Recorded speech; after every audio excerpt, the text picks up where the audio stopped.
programa Check-in de hoje, vamos entrevistar Luiz Radaeli. Ele que trabalhava há 26 anos na mesma empresa, pediu demissão aos 48 anos e foi morar por 2 anos na África. Enfrentou um grande desafio, nova cultura, choques culturais, longe da família, numa época em que a comunicação era muito mais difícil do que hoje. Ele foi morar na África por 2 anos. Luiz Radaeli, tudo bem? Bem, você, Joel? Tudo bem. Essa música de abertura era normal e comum tocar na África. Um dos ritmos presentes lá na África e que ajuda para exprimir um pouco aquilo que é o sentimento do africano, aquilo que vem e brota da alma para fora. Lembro de uma vez, Luiz, que me falou de que a música é muito mais sentimental, parece, na África que em outros lugares. Por que isso? Isso é uma questão até cultural, junto com algumas outras dificuldades, por exemplo, tecnológicas que o pessoal não tem. E para eles poderem exprimir todo o sentimento que eles têm, que eles carregam, então ela se traduz no tom de voz, nos seus gestos, na sua forma de dançar, na sua expressão facial e por aí afora. São muito... ou seja, qualquer evento que eles estão reunidos tem música, né? Sempre. E principalmente com instrumentos de percussão. Por exemplo, pegando gaitas, violão ou flautas, objetos ou instrumentos desse tipo, é muito difícil de se ver. Mas instrumentos, o batuque, que nós vemos aqui presente, por exemplo, nos carnavais, na questão lá da Bahia, ali para cima, né, desse nosso Brasil, são instrumentos que tem lá presente, até porque as raízes dos que hoje estão no Brasil são raízes africanas. Me falava agora há pouco, Luiz, na antessala que eles usam, inclusive os pés, né, as mãos para fazer o som, e muita função disso é por falta de energia, ou seja, aonde eles tocam, muitas casas não têm energia elétrica e acabam utilizando isso também para que o som seja transmitido a outros. E o fato de bater os pés, bater as mãos, gesticular, isso engrandece aquilo que eles querem transmitir de dentro para fora. Tá? Já que os aparatos tecnológicos são raríssimos, ao menos assim nos interiores, né? Não talvez nas capitais ou nos centros maiores, até os recursos sejam um pouco maiores. Mas lá no interior, onde é que eu fui, que eu não me detia a ficar somente nos centros maiores, eu quis conhecer um pouco daquilo que realmente é a África. E felizmente eu tive essa possibilidade. Bom, Luiz Radaeli tinha 26 anos de empresa, teve a oportunidade de sair para fora, para a África, e decidiu pedir demissão aos 48 anos. E por que isso, Luiz? Foi a oportunidade que me apareceu para mim conhecer o mundo. Se eu talvez ficasse na mesma condição, eu estaria aqui e não teria conhecido o que eu conheci. E isso é até um desafio que eu coloco para principalmente para os jovens. Não tenham medo de enfrentar esse mundo velho. Olha, tem oportunidades boas, tem coisas interessantes para ser conhecidas e a gente, quando é colocada numa situação talvez de dificuldade, como eu passei, dificuldade no sentido de decidir, pô, eu largo uma coisa, tenho que ficar longe da família um certo tempo para enfrentar algo que eu não conhecia e nem imaginava assim com muito mais presteza do que poderia ser. A gente acaba descobrindo que a gente tem forças internas muito fortes e que elas estão lá dormindo, latentes. E no momento que a gente as desperta, elas dão essa energia que a gente precisa e é algo muito gratificante. Apesar das dificuldades que se tem, que se enfrenta, é uma coisa que traz uma satisfação assim enorme. Se pudesse, vamos dizer assim, lógico, eu faria tudo de novo. Lógico que talvez com um pouco mais de experiência hoje, em função até dessa vivência, o aproveitamento até seria bem maior. A África, quando chegou lá, o Luiz, que saiu aqui do Vale do Taquari, era a África que pensava ou muita surpresa? Muitas surpresas. Principalmente você recebe um choque cultural. E por que não dizer também um choque de ambiente? Por quê? A gente sai daqui onde é que é um clima relativamente ameno e chega lá praticamente a nível do Equador. Então a condição climática é diferente. Aqui no Brasil, especialmente a nossa região aqui, ela está bem estruturada, ela tem uma série de recursos, se tem disponíveis uma série de recursos, e quando a gente chega lá, a gente percebe que não tem isso. Então é necessário que a gente também se adapte àquela condição. Provavelmente hoje, 2017, seja muito diferente do que 2003, quando eu fui para lá. Hoje os recursos tecnológicos, por exemplo, de informação, de comunicação, são muito mais acessíveis, disponíveis. Coisas que na época, lá, por exemplo, falar de Skype era algo imaginário. E em algum outro lugar só que tinha. Coisa que hoje em dia uma comunicação é fácil, né? Mas realmente a gente sai de uma situação, vai para outra que a gente não conhece, mas aí volta aquela questão que eu colocava antes. A gente, como ser humano, como pessoa, tem uma capacidade de adaptação bastante grande, que a gente desconhece. E que a gente aprende a enfrentar, inclusive, as dificuldades que a gente nem sequer imaginava.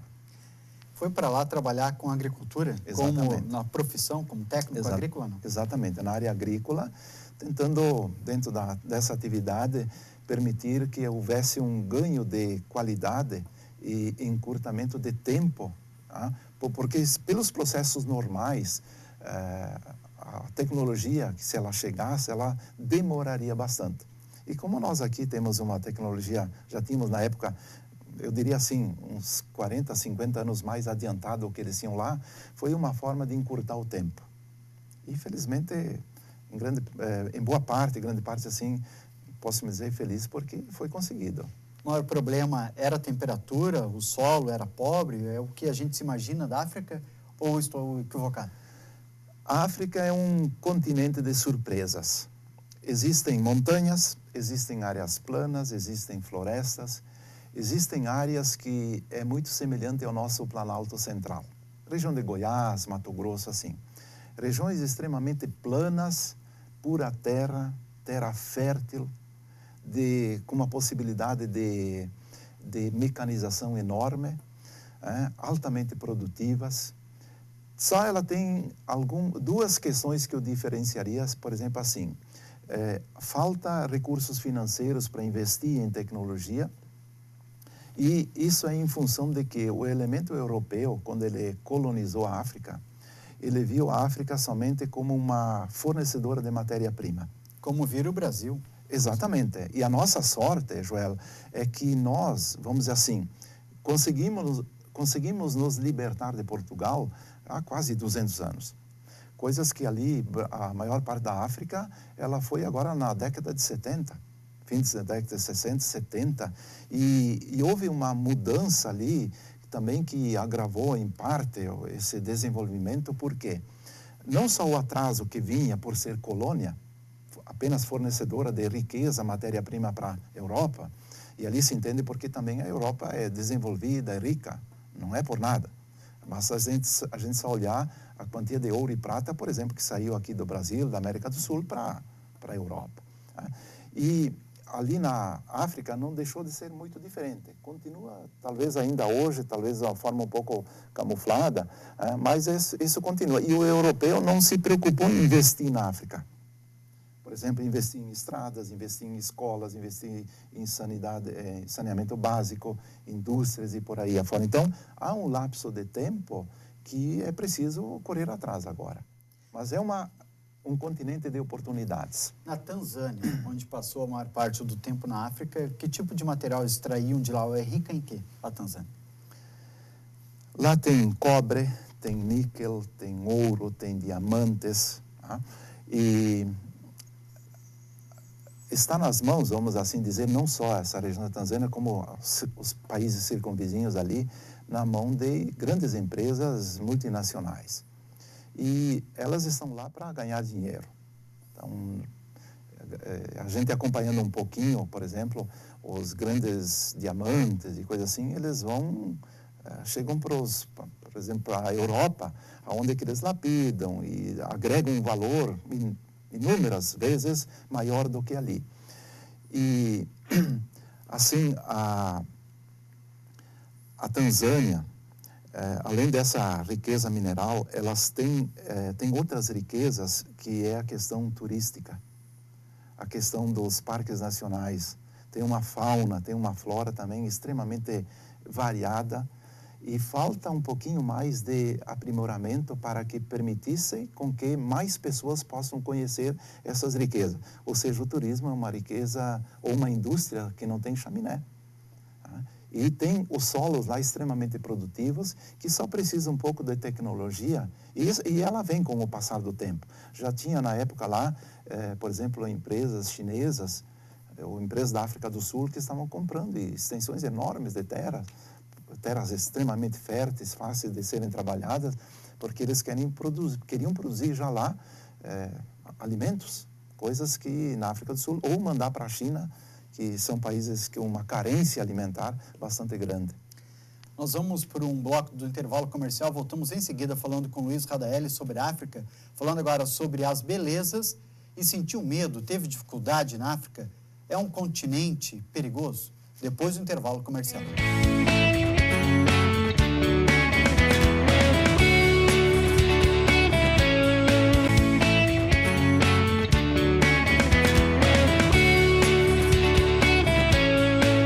Voltamos com o programa Check-in, entrevistando Luiz Radaelli, técnico agrícola que morou por 2 anos na África. Antes que continue falando, esse assunto maravilhoso, que é conhecer um pouco mais da África, tem uma árvore que é símbolo da África, que me mandou inclusive por e-mail, queria mostrar para os telespectadores. Essa árvore, qual o nome dela? Essa é a árvore chamada baobá. Até lá na África mesmo eles chamam de baobé. Nós aqui, portuguesamente falando, é baobá.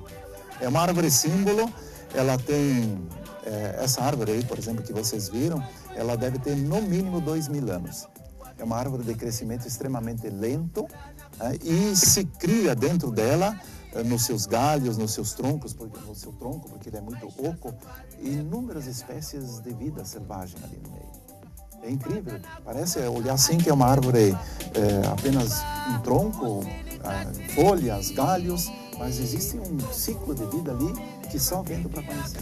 Extremamente resistente, podendo chegar a 3.000 anos uma árvore dessa na história. E ela é um grande reservatório de água também. E só tem na África. Inclusive tem um vale lá que a gente passava quando às vezes mudava de região para região, era o Vale do Baobé, que chamavam Vale do Baobá. O que tinha, é protegido lá como uma reserva natural, o que tinha, tu passava quilômetros e quilômetros, era só baobá. Dos mais diferentes níveis, mais diferentes formações, assim, que essa aí é um padrão, mas tem mais altas, mais baixas, com galhos mais largos e tal. Olha, algo extremamente fantástico, maravilhoso. Bom, viajou também pela África, né, Luiz? Olha, eu já andei por muitos lugares lá que eu tenho a impressão que poucos brancos andaram por lá. Lugares assim extremamente ermos, mas ao mesmo tempo maravilhosos, e que me permitiu conhecer talvez aquilo que a África tem de mais precioso. Diferentemente desses lugares que são destinados ao turismo, eu fui conhecer a África lá no seu âmago. Andei para aqueles rincões lá enormes, viajava-se horas e horas, estradas muitas boas, outras estradas razoáveis, outras por piques no meio das savanas. Muito ruins. De tudo um pouquinho, Joel. Mas isso permitiu conhecer essa África, conhecer as suas minúcias, a sua riqueza vegetal, a sua fauna, sua flora, logicamente que não toda na sua extensão, porque é muito grande. Mas até tinha situações assim extremamente interessantes, que onde é que eu passava, pode até parecer cômico, mas o pessoal pedia para passar a mão no meu cabelo. Mas de início eu pensei, mas por quê? Então eu tinha um tradutor, porque lá falavam a língua Swahili, e eu tinha um tradutor que era moçambicano, e ele era uma sobra de guerra, da Guerra da Independência de Moçambique, e além do português, ele também falava a língua Swahili. Então nós dois nos comunicávamos em português e ele fazia a tradução para o pessoal de lá que falava o Swahili. E de início eu chamei, mas por quê? Porque, né? Dizer, não, é que a expectativa de vida aqui do pessoal não chega a ser grande e o cabelo não branqueia. Então, chegava a ser cômodo, eu pedi para passar a mão no meu cabelo. Como também tinha alguma vez, assim, eu saía do carro e tinha um pessoal lá que saía correndo. Nunca tinham visto um branco. É mesmo? É, parece incrível aqui contar, mas era assim. E lá nessa região, onde eu estava em Songueia, olha, eu era um dos raros brancos que tinha por lá. Tinha algum branco que eram os albinos. O negro, quando ele perde a pigmentação, ele fica branco. Então, confundia, mas ele era um branco camuflado, vamos assim dizer. Tá? Mas o branco, estilo europeu, assim, era eu. E lá, eventualmente, passava algum que outro de alguma missão religiosa. Então, tinha esse lado cômico, assim, que permitiu também conhecer esse lado. Se sentiu seguro pelas viagens ou inseguro também? Nunca me senti em perigo. Até diferentemente daqui do Brasil, que a gente não sabe se vai ali fora e volta para casa, eu lá andava para tudo que era lugar. Andava de carro, andava de ônibus, nas mais diferentes províncias, lá que eles chamam, né, estados, trabalhava em várias regiões. Nunca me senti ameaçado, já, por incrível que pareça. O pessoal tinha um respeito, assim, pelo branco, no caso para mim, e eles até não conseguiam entender por que eu, branco, eu conseguia sentar à mesma mesa, na mesma roda, conversar com o pessoal, comer junto com eles, tomar alguma bebida com eles também. Por quê? Como eu estava colocando no primeiro bloco, o elemento europeu, quando ele foi para a África, ele foi o algoz. Ele, inclusive, roubou a alma do africano. E agora, paulatinamente, eles estão recuperando esse trabalho. E tem um outro fator também, que é o fator político, que foi quando esses países conseguiram se libertar de Portugal, da Bélgica, da França e por aí afora, muitos desses países eles migraram para o sistema comunista. E o sistema comunista, diferentemente do que apregoam por ali, ele criou uma dependência em vários países lá, onde que se você queria uma camisa, tinha que pedir para o Estado. Se queria um sapato, tinha que pedir para o Estado. Precisava um óculos, tinha que pedir para o Estado. Um remédio e assim vai. Então, criou uma dependência que limitou o crescimento, a iniciativa do pessoal. Então, isso também serviu uns 30, 40 anos aqui de atraso. Né? Na sua essência, respeitando as opiniões do pessoal, né? O comunismo não é aquilo que se apregoa. Eu vi na prática lá e não tenho vergonha nenhuma e nem receio de dizer, eu não quero para os meus filhos, para os meus netos, para as demais pessoas que passam por um período, por exemplo, uma privação, como esse pessoal passou em função do regime, né, que predominou depois da emancipação. Mas, felizmente, agora esse pessoal está saindo, ele está se libertando, estão começando pequenas indústrias. Uma coisa que era comum lá de se ver também, Joel, os tailors, os alfaiates, costurando nas calçadas, fazendo camisa, fazendo calça, fazendo um blazer. Tem uma foto, inclusive, que mostra várias roupas estendidas às margens da estrada. É uma loja? Lojas, propriamente como nós temos aqui, é muito pouco comum. Existem, sim, nos grandes centros, mas quanto mais no interior, é mais comum as pessoas terem essas lojas, ou a sua capacidade para vender os produtos pendurados em galhos de árvores, nos cabides, em situações assim, muito à vontade, ao ar livre. Então, o Joel gostou dessa camisa que está sendo mostrada ali. Aqui aparece para nós. Isso, ele vai lá, por isso o nome da loja é Duca Ladawa. O que significa? É loja. Loja? Duca é loja, e no caso aqui Ladawa é de roupas. Tá? Então, porque tem a Duca, que é a farmácia também, e coisa assim. Então, ali o pessoal vai lá, olhou essa aqui, olhou aquela outra, eu vou pegar essa aqui. E é interessante que boa parte dessas roupas, assim, muitas são confeccionadas ali, mas muitas também são de doações, que os países de primeiro mundo, quando fazem essas arrecadações, e depois eles mandam para lá. Então, as entidades religiosas, que também têm uma função extremamente importante lá, nesse amparo à população, elas doam ou vendem até a preços irrisórios, para que esse pessoal possa ter essa iniciativa. Mesmo que seja um negócio simples, mas está dando um ganho digno para eles de negociar, de ganhar dinheiro e assim sustentar a sua família e conseguir as coisas que eles precisam. A poeira não atrapalha as vendas aqui, neste caso? Até que não. A poeira é uma coisa muito natural lá da África, até porque existe o período de chuvas, que vai mais ou menos assim de novembro até inícios de março, e depois de março até inícios de novembro, assim, variando um pouco a região, dificilmente vai cair um pingo de chuva. Dificilmente. Tem 2 estações bem definidas.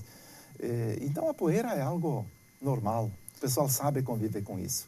A alimentação muda muito do Brasil, não?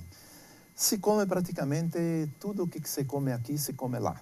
Logicamente que o preparo é diferente. Talvez não tenha qualitativamente o que nós, da forma como nós temos aqui. Mas uma coisa que me chamou a atenção lá é que o pessoal gosta muito de pimenta. Olha, a comida é extremamente apimentada. Não só a pimenta, mas ali é que eu fui conhecer e ver de perto aquilo que a gente aprendia nos bancos escolares.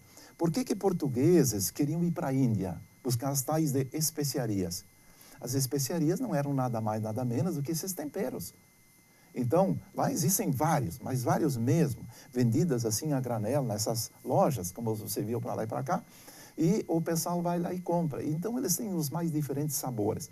Mas o que eu realmente estranhei foi a pimenta. A gente não tem esse hábito, né? Mas come aipim, come batata, come macarrão, come feijão, come farinha e por aí afora. Agora a gente vê também, percebe a ligação que tem da Bahia, por exemplo, com a África, né?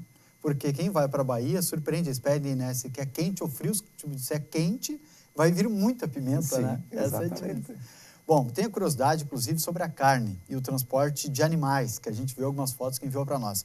Nós vamos para o intervalo comercial, voltamos em seguida, falando um pouco mais com Luiz Radaeli a respeito da África.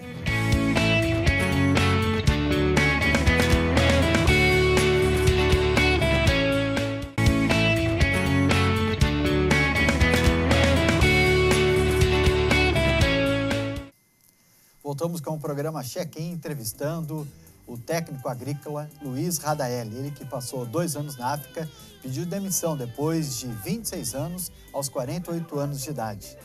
Luiz, veio da África cheio de novidade, trouxe muitas informações, trouxe presentes, inclusive um dos presentes que trouxe de lá, trouxe aqui para o estúdio. Nós vamos mostrar agora que material é esse, que peças, por que trouxe isso da África? Sempre que a gente vai para um lugar diferente, a gente procura trazer souvenirs, quer dizer, lembranças para lá e para cá. Aí aproveitei para trazer alguns para casa, alguns outros assim também, que amigos me perguntaram. E aqui tem algumas estátuas representando o trabalho africano e foram confeccionadas essas aí por moçambicanos que fugiram da guerra civil que existia em Moçambique e foram na Tanzânia. O povo Makonde, ou da tribo Makonde, porque lá o pessoal conhece por tribo, a que tribo você pertence. Né? E ali estão representados assim, então, um homem e uma mulher africana com os seus diferentes aparatos tradicionais. Essa madeira ébano, uma madeira extremamente dura, difícil de ser trabalhada, e eles trabalham tudo à mão. Eles têm uma habilidade criativa ímpar e conseguem, de um pedacinho de madeira, que para nós aqui talvez não teríamos muita utilidade, eles conseguem fazer obras de arte assim extremamente interessantes. E nessas mais pequenas ali que vocês estão vendo, aquilo que nós conhecemos, são 3 macaquinhos ali, aquilo que aqui nós temos, aquilo que diz assim, não vi, não ouço e não sei de nada, cego, surdo e mudo.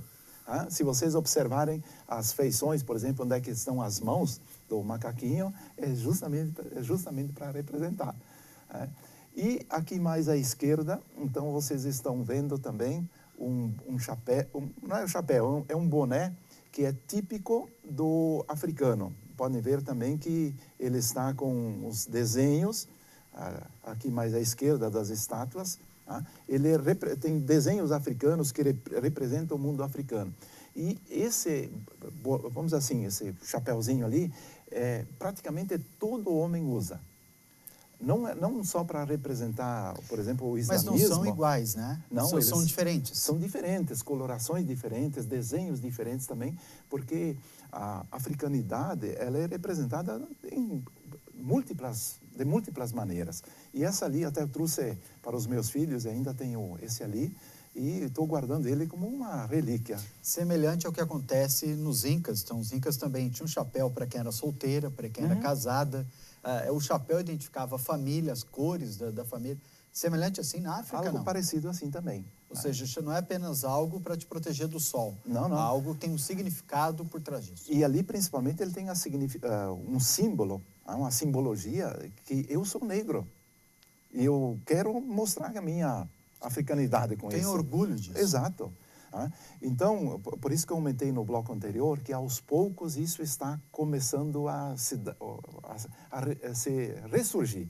Então, as pessoas estão se sentindo muito mais valorizadas, elas estão se sentindo com um amor próprio mais elevado, e isso é bom, isso ajuda até para a autoestima. Falou ali nas imagens, sobre homem e mulher. Qual o papel do homem e da mulher, que é um pouco diferente do nosso aqui no Brasil, né?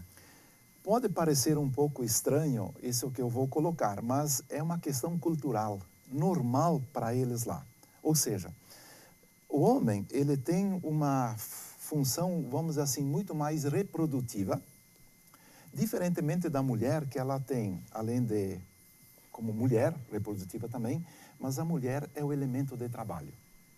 Por incrível que pareça, e esse foi um choque cultural, nos primeiros tempos que eu estava lá, principalmente os primeiros dias, tinha, às vezes, por exemplo, eu precisava pegar um móvel daqui para botar do outro lado. Eu queria ajudar, o pessoal já, isso é serviço das mulheres. E eu disse, mas como? Porque aqui nós, não, você tem um serviço mais brabo, mais pesado, nós, homens, é que vamos fazer. Lá, não, isso é serviço da mulher. Então, pode parecer estranho e tal, mas é normal, comum deles lá. Da mesma forma como no trabalho agrícola, a mulher é que pega na enxada, como se diz. O trabalho mais complicado é dela. E o homem faz o que? Faz a comida? Também não. Por isso que eu disse, é uma questão cultural. O que o homem faz, então? Eu disse, é a função mais reprodutiva, tá? E é comum de se ver, às vezes, uma roda de homens lá, conversando fiado o tempo todo, e as mulheres estão lá no pesado. Estão trabalhando, cuidando dos filhos. Exatamente. Inclusive, vocês, quem viu pela imagem, não sei se ficou bem visível e tal, mas é muito comum também você ver as mulheres levando os filhos às costas. E ali é que eu fui entender por que isso, Joel.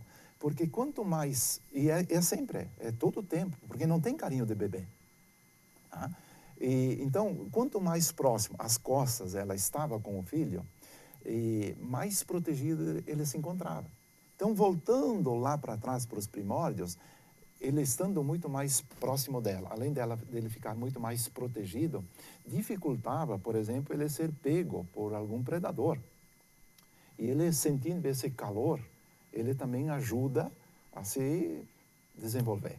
E, por exemplo, para dar de mamar, eles simplesmente pegam das costas, puxam ele para cá e dá de mamar. E ela continua trabalhando. Até porque libera as mãos também para poder trabalhar. Exatamente. Então, da mesma forma, se ele está às costas, vamos supor, no trabalho agrícola, ele está lá, trabalhando com a enxada, o nenê está dormindo ali nas costas. Ou ela está fazendo os trabalhos de casa, ou mesmo no comércio, na loja onde é que você ia, ou a criança estava acostumada a ficar nas costas, assim.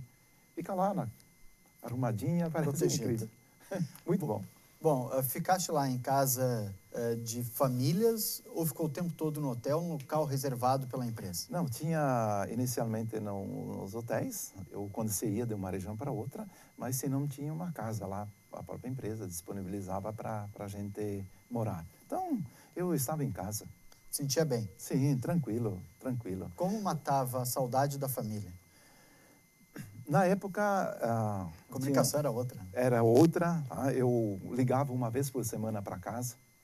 tinha um telefone celular, chamada internacional, e aí a gente conversava, mas a conversa tinha que ser curta, até porque, para te ter uma ideia, custava $5 ao minuto para falar. Então, a gente conversava e tal, e começava a ter as LAN house. Então, eu aproveitava nos fins de semana, a gente se comunicava por e-mail. Então, mesmo sabendo que tinham 6 horas de diferença de fuso horário, a gente aqui eu mandava para cá, o pessoal mais ou menos ficava esperando, não só os meus e-mails, mas também o horário que eu ia conversar com eles para ligar para cá. Então, normalmente era no sábado à tarde, ligava de lá às 6 da tarde, aqui eles estavam almoçando. Então, eu sempre dizia assim, olha, eu já estou aqui me preparando para ir dormir e vocês ali, bom almoço. Sempre funcionava bem a comunicação. Muita saudade da família, chegou até por estar um continente diferente, país diferente, pensar, já está na hora de eu ir embora ou não? Se programou para os 2 anos e foi tranquilo esse período? Sempre eu fui apegado à família. E para mim o maior bem que eu tenho é a minha esposa e os meus filhos. Por isso que eu pergunto. Não tem bem maior. Digo de peito aberto. Uma família maravilhosa que todo homem gostaria de ter. Então, os filhos pequenos, ainda na época, isso realmente deixava a gente assim. Mas eu também me propus a um desafio. Eu disse, não, se eu me propus a um desafio, eu quero cumprir. Então, eu ia, sabia 5, 6 meses, depois voltava, ficava uns dias para cá, voltava. E foi aquela temporada que na família nós combinamos. Então, quando terminou também. Né? Mas, olha, foi uma experiência extremamente agradável, não me arrependo nem um pouquinho.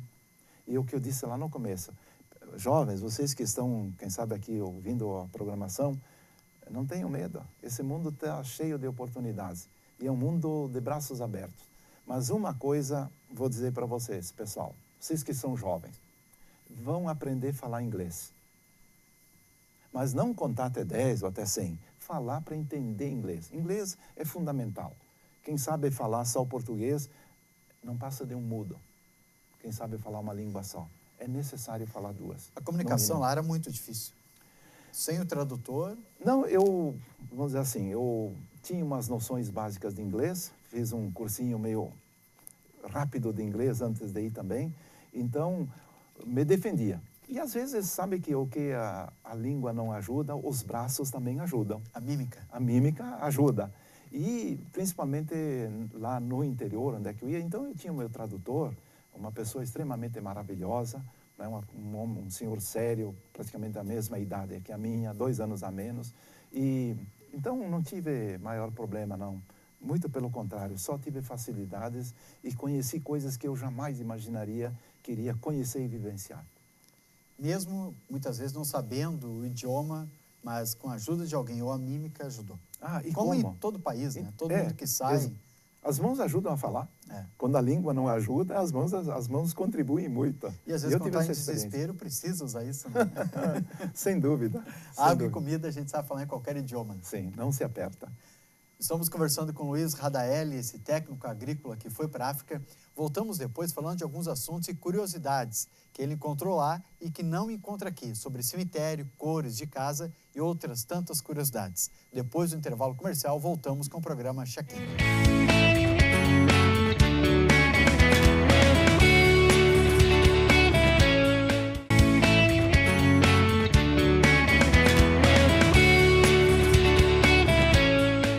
Voltamos com o programa Check-in entrevistando Luiz Radaelli, técnico agrícola, que foi morar durante 2 anos na África. Luiz, nós estamos por intervalo falando a respeito de algumas curiosidades. Entre elas, as cores das casas, né, que chamou a atenção. Algo que eu jamais pensaria de encontrar seria uma casa pintada de preto. E quando eu cheguei lá, andando em vários lugares, eu via com uma determinada frequência. Então eu pedi para o meu tradutor, mas por que isso? Coisa que nós aqui, eu nunca vi, confesso que aqui no Brasil eu nunca vi uma casa pintada de preto. E como vocês estão vendo, ali talvez a coloração e tal pode aparentar pela cor da terra, mas ela é preta, escura, negra. E diz ele, isso é para ajudar a mostrar a africanidade que existe no pessoal. Como também tinha outra excentricidade lá, que era comum as casas terem luz vermelha na frente. Aqui nesse nosso Brasil, luz vermelha tem uma conotação meio... É outra coisa. É outra coisa. Não, lá é como um artigo de luxo para chamar atenção, para diferenciar, dizer tem eletricidade. Para mostrar que tem luz. Exato. Mas poderia ser com uma luz branca. E como enfeite também, sabe? Como enfeite. Outra excentricidade que tem é que tu sabe que os casais não andam na rua de mão dada. Sejam namorados, sejam casados, assim, de jeito e maneira. Não andam. É cultural. É cultural. Como também é comum você ver o homem e a mulher vestido igual, com o traje, a mesma roupa igual, o homem e a mulher. Trajes diferentes, óbvio, mas mesma roupa, mesmo tecido, mesmo desenho, mesma cor. Isso é bonito. Ou seja, é natural para eles. É Eles natural, gostam disso. é natural. Está na cultura deles. Então, realmente é interessante. Outra coisa interessante que tem e que me chamou a atenção é, por exemplo, as pessoas quando moram nos cemitérios, eles fazem a cruz, por exemplo, e eles colocam 3 datas. Eles colocam a data de nascimento, a data de falecimento e a data de enterro. Como da mesma forma, o pessoal tem que ser enterrado no meio das árvores, porque eles dizem que o repouso eterno, então, tem que ser num ambiente extremamente favorável. Aqui vocês podem ver, por exemplo, ali, os nomes eram muito comuns, Maria, João, Pedro. Ali a Maria Raul, ela nasceu em 51, morreu dia 5 de outubro de 2003 e foi enterrada no dia 6 de outubro de 2003. Aqui eles colocam a data da morte, né? Lá eles, como o enterro foi um dia depois, colocam o dia do enterro. Exatamente, é uma coisa que chama atenção, por exemplo, para nós. Uma outra curiosidade que tem, que me chamou a atenção logo no início, sabe que os engradados de bebida, aqui você tem 6 garrafas, por exemplo, e 4 careiros. Não, lá são 5 e 5. Então, as caixas de bebida são de 25. Seja de litro, seja de garrafas, cerveja, refrigerante, assim, todas elas são de 25. É um quadrado. É um padrão. É um padrão. E é boa, não? A água, a cerveja deles? Olha, cerveja tinha umas lá que dá até saudade, dá água na boca só em lembrar. E tinha, interessante, que tinha uma marca de cerveja, Castel. Ela era fabricada, a marca é da África do Sul. Mas tinha importado da África do Sul, mas também tinha a produção na Tanzânia. Na Tanzânia, a água é de muito melhor qualidade. Inclusive, você percebia nitidamente que a cerveja produzida na Tanzânia era de qualidade superior à produzida na África do Sul. Por causa da água? E como? Outra curiosidade é que não se dizia não quando ia embora, é isso não? Não, tchau? Não se tem esse hábito. Inclusive, era quase uma afronta, por exemplo, se despedir. Aqui para nós, olha, tchau, Joela, você achou um outro dia, a gente se cumprimenta. Lá não. Só simplesmente pega, nem tchau não diz. Vamos embora e pronto. Não se despede da pessoa? Não. Eles entendem como se fosse um prenúncio de mau agouro. Levanta, janta, levanta e vai embora. E vai embora. Sem dizer tchau, obrigado. E tem outras coisas assim também que são de curiosidade, que dificilmente eles utilizam talheres para se alimentar. Então, eles preparam a comida, colocam também mesa, não tem? Table. Eles colocam ela. Não tem mesa. Não. Algumas casas, ou a grande maioria? Na grande maioria, não tem. Eles colocam a comida ali numa bandeja ou algo parecido, e o pessoal senta ao redor e vai pegando com a mão mesmo assim, e vai preparando e come. Lava bem as mãos antes? Sim. Lava. Higiene é natural. Sim, isso tem. Por exemplo, eles fazem uma polenta lá que eles chamam de ugali. Mas eles não conhecem o nosso milho híbrido. Lá eles têm milhos de coloração branca, que nós aqui tínhamos lá 50, 60 anos atrás. Nem existe, eu acredito, mais aqui, a não ser nos bancos de semente. E eles, então, a polenta deles é branca. Quando eu falava para eles que nós temos milho amarelo, que produz assim, grandes 180, 200 sacos por hectare, eles me chamam de louco. Eles dizem, mas não pode. Da mesma forma, quando eu comentava com eles que aqui nós produzimos, por exemplo, um frango, com 35 dias ele beira 2 quilos ou mais, isso não pode ser verdade. Pouco hormônio também nosso frango, né? Mas vamos dizer assim, são sistemas diferentes que tem. E tem uma outra coisa assim para chamar a atenção, ainda que me chamou, Joelle, e que tem alguma coisa a ver com o nosso estilo de vida moderno, que é o Lago Tanganica. Inclusive foi o que deu origem à Tanzânia, porque vem de Tanganica, que antes era o país, com Zanzíbar, que é a ilha lá no Oceano Índico. E então a junção dos dois deu o nome Tanzânia, o que nós aqui chamamos de Tanzânia. Ele tem mais ou menos 2.000 quilômetros de comprimento, uns 90 de largura, e ele tem na sua profundidade máxima é 1.700 metros. Ou seja, quando o continente se esfriou, ele afundou, né? Abriu, e ele é extremamente rico em peixe. Então, eles pescam esse peixe à noite, vão de barco com uma luz, e o peixe sobe, um peixe tipo o nosso lambari aqui. Pequeno. E eles secam ele no chão, em redes, e é uma fonte extrema de proteína. E aqui vocês podem ver pela imagem, aqui está colocado em bandeja.